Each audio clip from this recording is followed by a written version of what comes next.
যদি আমি বিচারপতি হতাম তাহলে এই পরীক্ষাটা এক মুহূর্তে বাতিল করে দিতাম, শুধু না মমতা ব্যানার্জিকে উপযুক্ত শিক্ষা দিয়ে ছাড়তাম।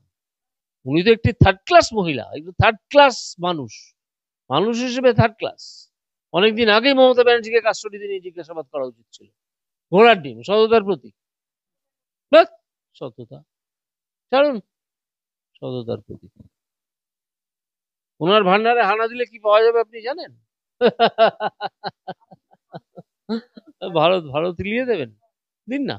কিন্তু মমতা ব্যানার্জি এত জোচ্চোর যে তিনি ঠিক করেই নিয়েছেন যে যারা ভালোভাবে পরীক্ষা দিয়ে চাকরি পেয়েছিল কাউকে টাকা পয়সা না দিয়ে, তাদের একজনকেও চাকরি দেবেন। সম্পূর্ণ দায়ী করব তৎকালীন ভারতবর্ষের তৎকালীন প্রধান বিচারপতি চন্দ্রচূড়কে।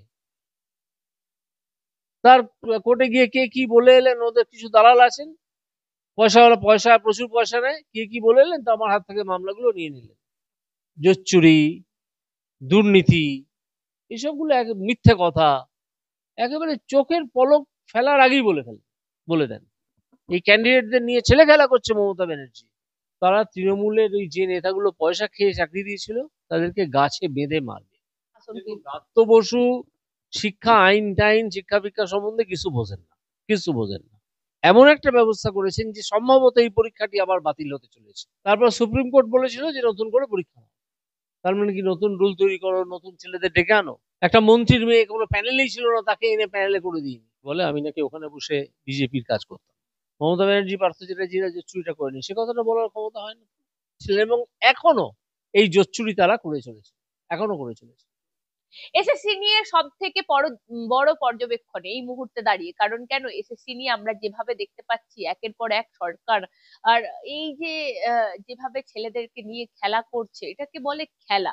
কারণ কেন নতুন পরীক্ষার এই ভবিষ্যৎ কি, পরীক্ষার্থীদের ভবিষ্যৎ কি হবে সেটা না দেখে নথি যাচাই শুরু হয়ে গেছে কার্যত। আর আমরা তো সুপ্রিম কোর্টে দেখতে পেলাম যে আইনজীবী এত হম্বিতম্বি করে তাকে ভিলেন অফ পিস তিনি আখ্যা পেলেন। আমার সঙ্গে রয়েছেন মাননীয় প্রাক্তন বিচারপতি অভিজিৎ গঙ্গোপাধ্যায়, তমলুকের সাংসদ বিজেপির। কথা বলবো স্যারের সাথে। স্যার, এসএসসি মামলা কার্যত আপনার এজলাস থেকে এই মামলা শুরু হয়েছিল, বলছি তো নিষ্পত্তির পর চুরিটা ধরেছিলাম, রেড হ্যান্ড কট হয়েছিল, যে কারণে তাদের এই জোচ্চোরদের দলেদের কিছু দালাল আছে, তারা টিভি চ্যানেলে বসে বলে আমি নাকি ওখানে বসে বিজেপির কাজ করতাম।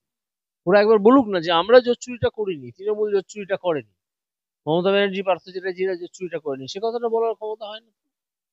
জোর গলায় বলুক না যে আমরা 4কে 43 করিনি, 5কে 53 করিনি, একটা মন্ত্রীর মেয়ে কোনো প্যানেলেই ছিল না, তাকে এনে প্যানেলে করে দিইনি।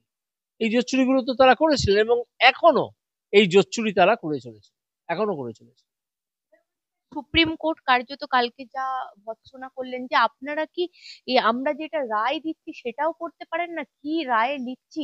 এই যে আমরা তো নতুন পুরনোকে একসাথে পরীক্ষা নিতে বলিনি, আমরা বলেছিলাম এদেরকে নিয়োগ করুন, শূন্য পদ এদের জন্য ক্রিয়েট করুন, তারা কি রায়টাও করতে পারলো না?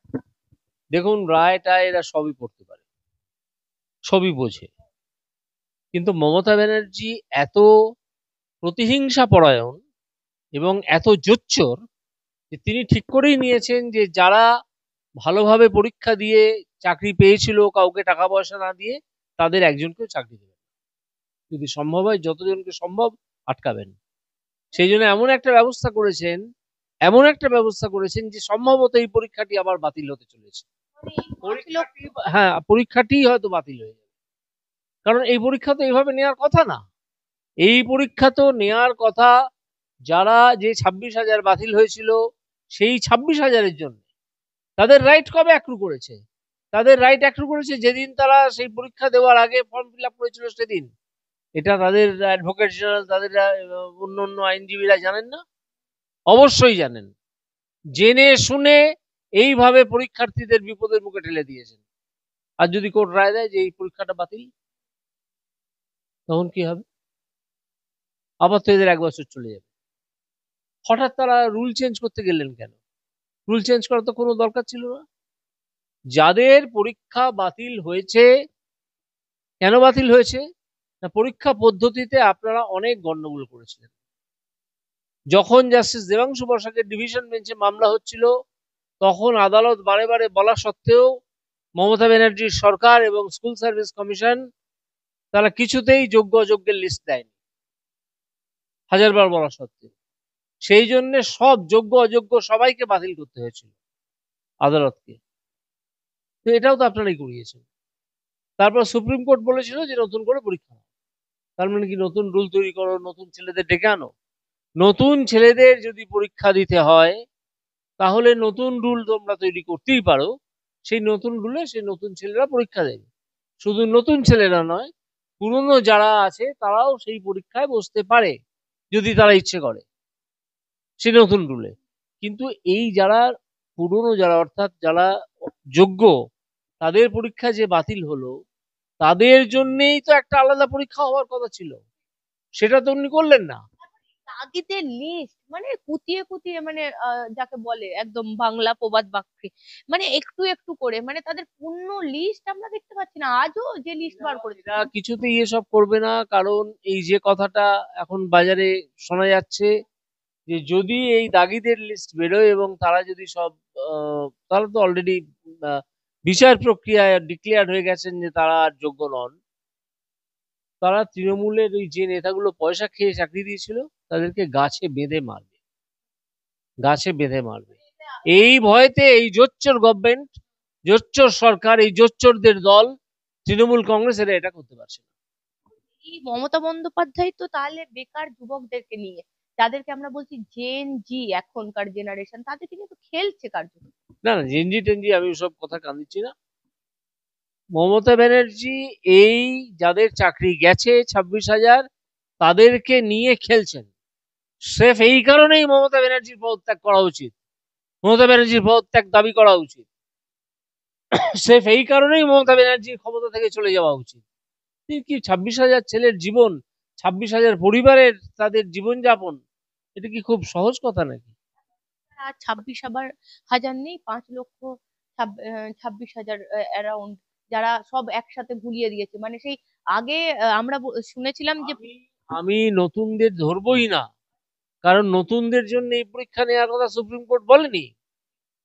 এই পরীক্ষাটা নেওয়ার এরা এই জোচ্চুরিটা করবে বলেই, এই ক্যান্ডিডেটদের নিয়ে ছেলে খেলা করবে বলেই, এই প্রতিহিংসা পরায়ণতা দেখাবে বলেই এই কাণ্ডটা করেছে, না হলে এই কাজ করার কথা নয়।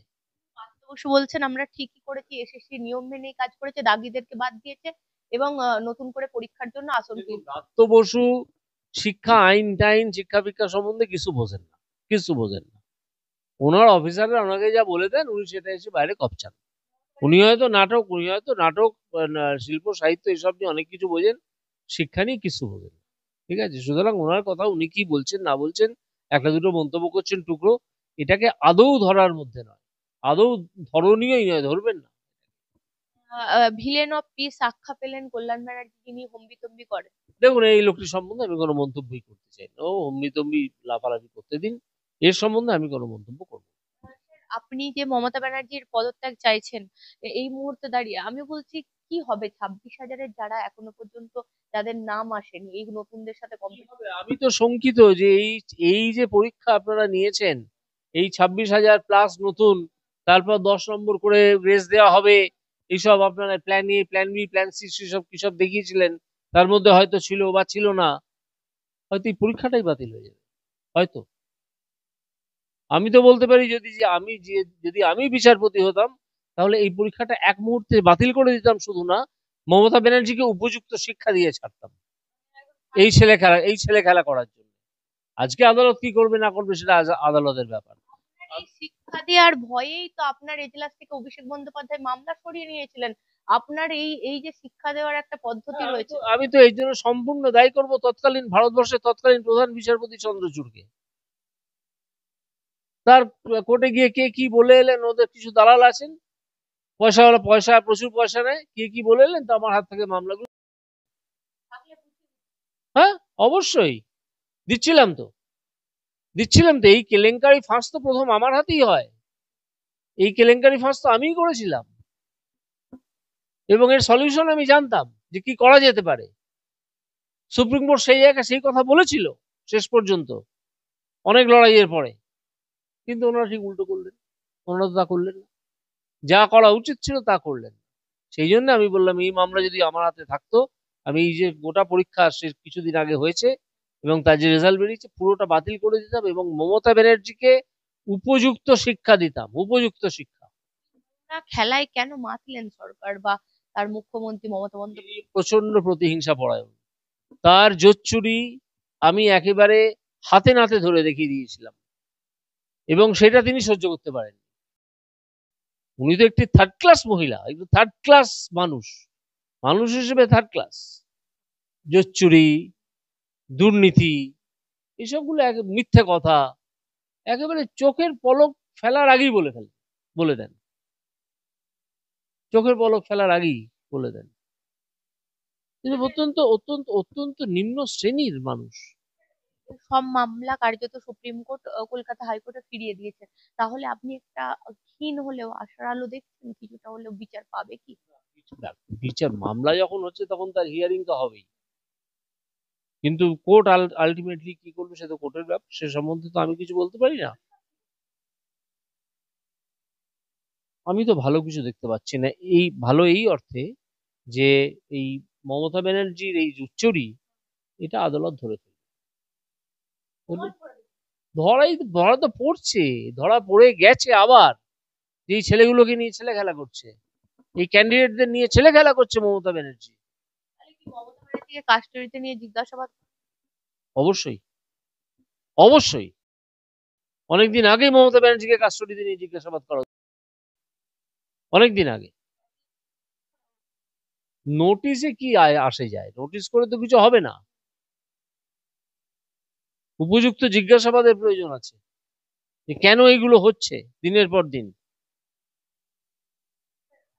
বিষয় হচ্ছে মমতা বন্দ্যোপাধ্যায় বলছেন যে এই মুহূর্তে দাঁড়িয়ে তিনি ছি বিজেপি, ছি লজ্জা বিজেপি লজ্জা, এরকমই মন্তব্য তিনি মঞ্চ থেকে করছেন। যে কারণ তাকে নাকি এত লোভ আপনাদের, তাকে ক্ষমতা থেকে সরাতে আপনারা এই মুহূর্তে মরিয়া হয়ে উঠেছে। ক্ষমতা থেকে তো প্রত্যেককে একদিন একদিন চলে যেতে হয়, ওনারা তো ভয় কেন, চলে যাবেন, কি আছে ওনার নিজস্ব। লোভের কি আছে, একটা রাজনৈতিক দল সে ক্ষমতা দখলের জন্য লড়াই করবে না? রাজনীতির ফান্ডামেন্টাল এবং প্রথম রুলটাই হচ্ছে ক্ষমতা দখল। বাংলা ভাষায় কথা বলছি, ক্ষমতা থাকলে আমাকে গ্রেপ্তার করুন, মমতা ব্যানার্জি বলছে। গ্রেপ্তার করার মতো ঘটনা অনেক আছে, সেটা করছে না ভদ্রতা দেখিয়ে আমাদের বিজেপি সরকার কেন্দ্রের। তো তার মানে বিজেপি সরকারকে বা বিজেপিকে দুর্বল ভাববেন না, দুর্বল যেন না ভাবেন মমতা ব্যানার্জি। তো বলছেন আমাকে যদি কিছু লাগতে এলে আমি ভারত হিলিয়ে দেবো। ভারত লিয়ে দেবেন, কোনো পেছনে তো লাগা হচ্ছে। তাহলে উনি তো বলছেন যে বিজেপির নাকি এত লোভ, তুমি যদি মনে করেন ভারতে লিয়ে দিন, ওর কি ক্ষমতা আছে? একবার তো হেরাতে গেছিলেন, কি হয়েছিল? রাষ্ট্রপতি নির্বাচনে তো অনেক অনেক কথা বলেছিলেন, 10 গোল খেয়ে বাড়ি এসেছিলেন দিল্লিতে রাজনীতি করতে গিয়ে, কিছু করতে পারেননি। বলছেন আমার সাথে খেলতে এসো না, আমি খেলা ঘুরিয়ে দেবো, আমাকে ধরতেও পারবে না। এসব বাজে কথা, এসব এসব এসব উনি এইসবকে ওই খেলা টেলা এইসব বলেই খেলা টেলা এসব বলেই উপহাস করবেন, কিন্তু যেদিন ক্ষমতা থেকে চলে যাবেন, সময় এসে গেছে, তখন উনি বুঝতে পারবেন যে এটা খেলা ছিল না আসলে রাজনৈতিক কর্মকাণ্ড ছিল। উনি আরো একটা কথা বলছেন যে এই যে বাঁশের চেয়ে কঞ্চি বড়, শাড়ির চেয়ে গামছা বড়, আমলার চেয়ে গামলা বড়, ড্যাশ ড্যাশ করে মুখ্যমন্ত্রী বলছেন এখানে একজন ছোট বাবু আছে বলে মন্তব্য করছেন, কি বলবেন? এসব আজে বাজে মন্তব্য উনি করবেন ওনার। আমাদের মুখ্যমন্ত্রীর স্ট্যান্ডার্ড যদি এই হয় তাহলে আমাদের কি করার আছে বলুন তো? একজনকে মুখ্যমন্ত্রী, একজনকে ক্ষমতায় তুলে দেয়া হয়েছিল, অনেকে মিলে তুলে দিয়েছিল, সেই তাতে তখন তৃণমূল কংগ্রেসের তেমন কোনো ক্ষমতাও ছিল না। সিপিএম কে হটাতে গিয়ে কংগ্রেস তৃণমূলকে ক্ষমতায় এনেছিল, যেহেতু কংগ্রেস নিজে ছিল, তখন কংগ্রেসের সঙ্গে জোটও হয়েছিল, ঠিক আছে? তৃণমূলের টাকাই বা কোথায় ছিল, তাই না? তো সেইভাবে উনি মুখ্যমন্ত্রী হয়ে গেছেন, কিন্তু ওনার যে অভ্যেস প্রতি মুহূর্তে মিথ্যা কথা বলা, ভয়ঙ্কর দুর্নীতি, ঘোড়ার ডিম, সততার প্রতীক। শুনলেও হাসি পায়, এই কথাগুলো শুনলেও হাসি পায়। বাহ, সততা, ছাড়ুন, সততার প্রতীক। ওনার ভান্ডারে হানা দিলে কি পাওয়া যাবে? যদি বিজেপি কোনোদিন ক্ষমতায় আসে এবং বিজেপি যদি চায়, তাহলে সেই ভান্ডারে হানা দেওয়া হবে, এটা উনি জেনে রাখুন। উনি যেন বড় বড় কথা না বলেন।